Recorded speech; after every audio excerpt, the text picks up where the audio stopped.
Halo semuanya, selamat datang di paparan kita kali ini. Hari ini kita bakal bongkar abis fondasi dari sebuah ekosistem pendidikan yang luar biasa. Pernah nggak sih Anda mikir, kenapa ada sekolah yang rasanya hidup banget dan selalu nyetak lulusan hebat? Percaya deh, itu bukan kebetulan. Yuk kita lihat struktur kuat di baliknya. Coba bayangkan sejenak. Ingat-ingat lagi deh guru favorit Anda zaman sekolah dulu. Seseorang yang bikin materi paling susah sekalipun jadi berasa gampang dan asyik. Nah, sekarang bayangin kalau satu sekolah isinya guru-guru seperti itu semua. Keren kan? Tapi pertanyaannya, apa rahasia sebenarnya di balik sekolah yang sukses?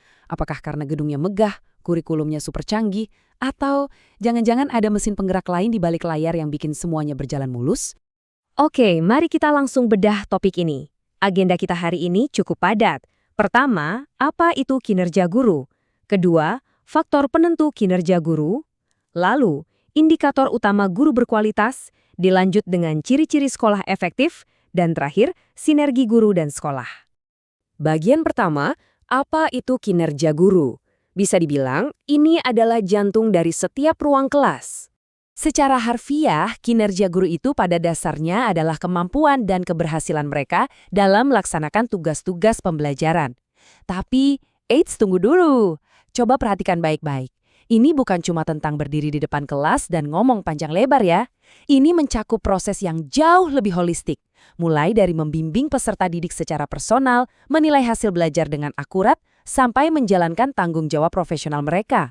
Nah, kinerja inilah yang pada akhirnya jadi cerminan langsung dari kualitas kerja guru dalam mencapai tujuan pendidikan itu sendiri. Terus gimana sih wujud nyatanya dalam keseharian? Guru dengan kinerja yang baik itu punya karakteristik yang sangat terstruktur loh. Mereka merencanakan pembelajaran dengan matang. Nggak cuma asal ngajar, tapi pakai metode yang menarik. Mereka juga jago mengelola kelas supaya tetap kondusif, mengevaluasi siswa secara objektif, dan ini yang paling penting, mereka menjadi teladan. Coba deh hubungkan ini dengan pengalaman Anda. Pasti guru-guru terbaik Anda adalah mereka yang secara konsisten ngelakuin kelima hal ini kan? Masuk ke bagian 2, faktor penentu kinerja guru. Kira-kira apa pendorong kesuksesannya? Nah, yang paling menarik dari bagan ini adalah kesuksesan seorang guru itu ibarat sebuah kue pie yang utuh. Dia nggak bisa berdiri sendiri. Ada 5 faktor utama pembentuknya. 2 faktor dari dalam diri guru, yaitu kompetensi, entah itu pedagogik, profesional, sosial, atau kepribadian, dan motivasi kerja yang bikin mereka pantang menyerah. Terus 3 sisanya itu faktor dari luar, kepemimpinan kepala sekolah yang membina, sarana dan prasarana yang memadai, serta lingkungan kerja yang nyaman. Bayangin kalau salah satu potongan pie ini hilang, ya pasti keseimbangan kinerjanya bakal goyah. Biar lebih gampang dicerna, coba deh perhatikan rumus simpel ini. Kekuatan internal, yakni kompetensi dan motivasi, kalau ditambah dengan kekuatan eksternal, berupa dukungan pimpinan dan sarana yang tepat, hasilnya kinerja optimal. Sederhana banget kan? Ini tuh resep rahasianya. Kepala sekolah yang suportif dan fasilitas yang oke, itu ternyata sama pentingnya loh dengan motivasi di dalam diri guru itu sendiri untuk bisa tampil maksimal. Lanjut ke bagian 3, indikator utama guru berkualitas, atau bagaimana cara kita mengukur keunggulan ini. Lalu, gimana cara kita benar-benar mengukurnya di lapangan ya? Kinerja guru itu ternyata bisa dilihat dari rutinitas harian mereka. Apakah perangkat pembelajarannya disusun rapi? Gimana eksekusinya di kelas? Apakah media dan metodenya pas? Belum lagi soal pengelolaan kelas, evaluasi hasil belajar, kedisiplinan, dan tanggung jawab mereka. Oh, dan jangan lupa kemampuan berkomunikasi dengan siswa dan orang tua. Jadi ini bukan sekedar daftar periksa administratif doang ya. Ini benar-benar fondasi harian yang menentukan nasib kesuksesan belajar seorang anak. Penting banget kan? Sekarang kita agak zoom out sedikit di bagian 4. Ciri-ciri sekolah efektif. Mari kita lihat gambaran besarnya. Jadi, apa sih sebenarnya sekolah efektif itu? Sekolah efektif itu bukan sekedar bangunan tempat anak-anak ngumpul, sama sekali bukan. Ini adalah sebuah sistem yang terorkestrasi dengan sangat indah untuk mencapai tujuan pendidikan secara optimal. Dan asalnya dari mana? Ya dari pengelolaan yang hebat, pembelajaran yang berkualitas dari guru-guru kita tadi, dan pencapaian siswa yang benar-benar dimaksimalkan.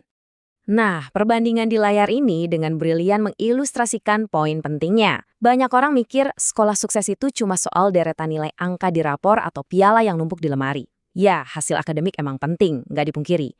Tapi sekolah yang benar-benar efektif itu menganggap pembentukan karakter, kedisiplinan, dan keterampilan hidup siswa itu setara pentingnya. Mereka mencetak manusia seutuhnya, bukan sekedar robot penjawab soal ujian. Coba kita bedah struktur anatomi dari sekolah yang efektif ini. Anggaplah sekolah itu kayak tubuh manusia yang sehat, di mana setiap ciri di tabel ini adalah organ vitalnya.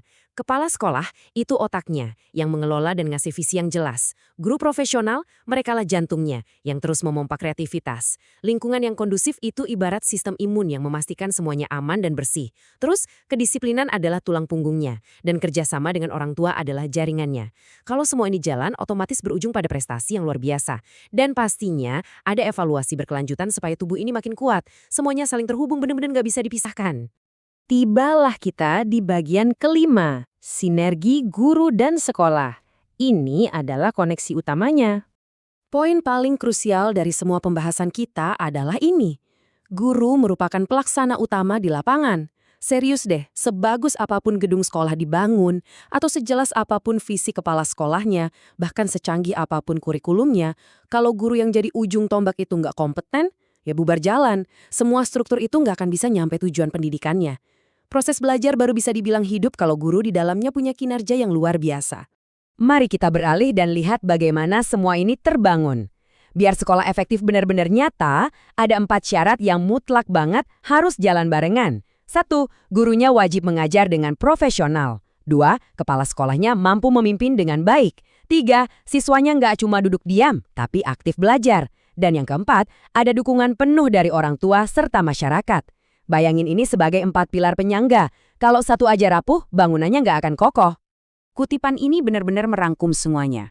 Peningkatan kinerja guru menjadi salah satu kunci utama dalam mewujudkan sekolah yang efektif dan berkualitas. Intinya jelas banget ya, ningkatin kinerja guru itu bukan sekedar bonus atau program sampingan, itu adalah mesin penggerak utamanya.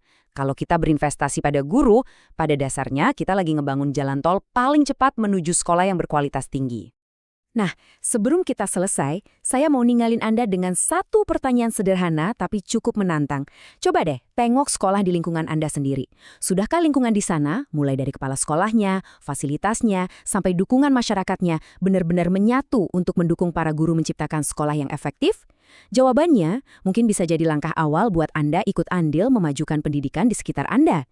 Terima kasih banyak udah ngikutin eksplorasi kita hari ini dari awal sampai akhir, dan sampai jumpa di paparan menarik lainnya.